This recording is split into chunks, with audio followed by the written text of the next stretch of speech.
안녕하십니까. 나정 변호사입니다. 이번에 소개해드릴 판결은 사업주가 누구이냐, 이 산재 사건에 있어서 사업주가 누구이냐에 대해서 이제 판단한 사안인데요. 항소심에서의 판단과 대법원에서의 판단이 이제 바뀐 사안입니다. 그래서 구체적으로 어떤 이유로 이제 사업주가 아닌지 또는 맞는지 이렇게 판단을 했는지를 좀 살펴볼 수 있는 사안이라서 소개를 해드리도록 하겠습니다. 자, 이 사안은 이제 이 근로복지공단이 피고인 사안이고요. 원고는 이제 사업주라고 근로복지공단에서 인정을 했던 사람입니다. 그런데 근로복지공단에서는 이 사람이 이제 어떤 근로자가 재해를 당해서 그 사람한테 보험급여를 지급을 했는데 이 회사에서 이 업무재해 발생 당시에 보험가입 신고를 하지 않았다.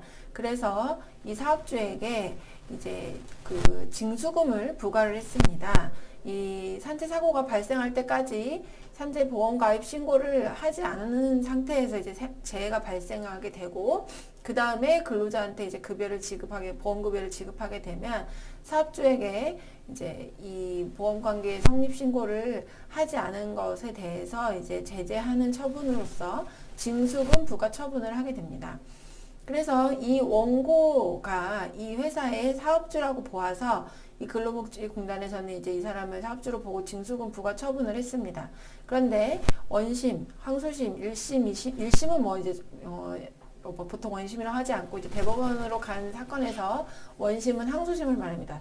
이 항소심에서는 이 사람이 재해가 발생할 때까지 이 회사의 운영에 관여한 바가 없다. 그렇게 판단을 해서 징수금 부과 처분이 위법하다라고 판단을 했었습니다. 그런데 항소심에서는 이제 다르게 판단을 했습니다. 다르게 판단한 이유를 이제 일단 살펴보면 일단 보험 가입자인 사업주가 누구인지는 어떻게 판단하는 것이냐, 근로복지공단에 대한 신고 내용이나 관할 세무서장에 대한 사업자 등록 신청을 누구를 사업주로 했느냐 이것에 따라서 형식적으로 결정하는 것은 아니고 실질적으로 누가 그 회사를 경영하고 있느냐, 운영하고 있느냐를 가지고 결정을 하게 된다. 이것은 이제 맞다. 그런데 이 법의 적용을 받는 사업의 사업자 등록 명의인이나 그 사업에 관하여 보험 가입자가 되었음을 근로복지공단에 신고한 자는 일단은 그 사업의 실제 그 사업주로 추정이 되는 것입니다. 일단 형식적인 그것으로만 결정하는 것은 아니지만 일단 형식에 따라 추정은 되고 만약에 그 명의인이 실제로 사업의 경영에 관여한 바가 없고 다른 사람이 관여한 것이다 라면 그 사정을 주장하는 사람이 입증해야 된다. 그러니까 뭐 근로복지공단이 주장할 때는 근로복지공단이 입증하게 되는 것이고 그 명의인으로 되어 있는 사람이 만약에 징수금 부과 처분을 받았다. 그런데 나는 실제 사업주가 아니고 다른 사람이 경영을 하고 있습니다. 라고 주장하려면 그 사람이 입증해야 된다. 이제 그런 취지입니다. 그래서 이 사건에서는 결과적으로는 원고가 사업주라는 점을 대법원에서 인정을 했습니다. 어떻게 인정을 했느냐. 이제 뭐 원심에서 증언을 했던 사람이 이 원고에 따르고 뭐 내용 관계가 있고 뭐 징수금 납부할 자력이 전혀 없다. 그래서 그 사람의 증언이나 그 확인서 기재는 신빙성이 약하다. 왜냐면 이 사람들이 이 증인으로 했던 사람이 이 징수금을 납부할 의무가 일단은 형식상으로는 있는 사람이거든요. 그래서 그 사람이 실제 다른 사람이 사업주라고 지목한 것에 대해서는 사실은 믿기는 어렵다.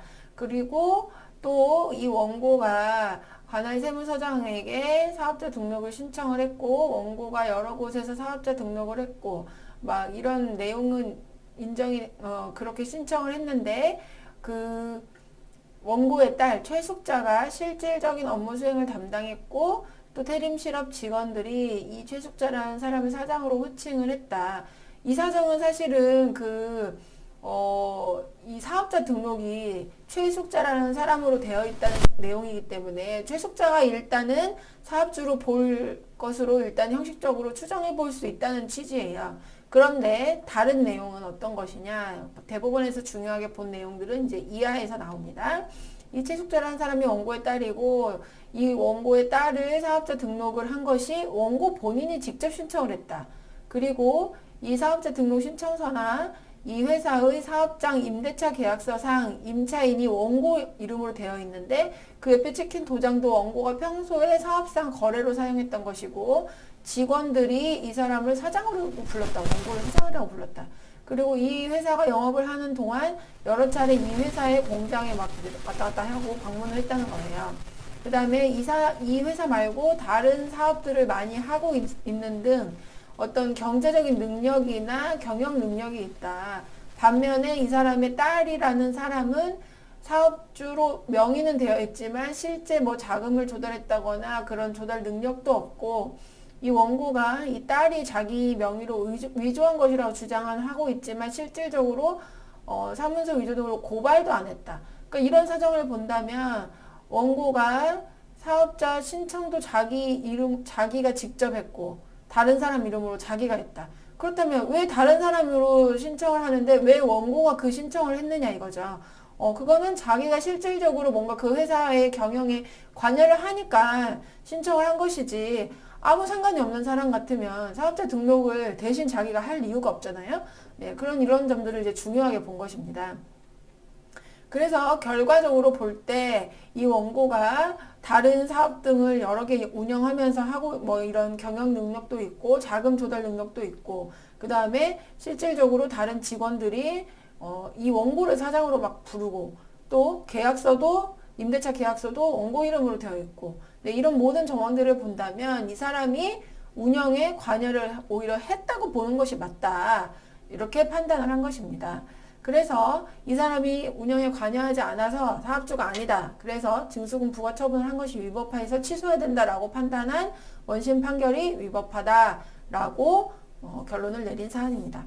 네, 이 사건에서 이제 보듯이 사업주 등록 내지는 근로복지공단에 사업주로 신고를 한 사람 이것은 형식상 다른 사람이었지만 실질적으로 누가 이 사업의 사업주이냐 누가 경영을 하고 있느냐는 실체를 구체적으로 살펴서 판단을 해야 하고 그 입증은 그 사실을 주장하는 쪽에서 입증을 해야 된다라는 것이 이 사건의 판단 내용입니다. 네, 결과적으로 네, 그러한 그 입증이 이제 성공을 한 사안이라고 할 수 있겠습니다.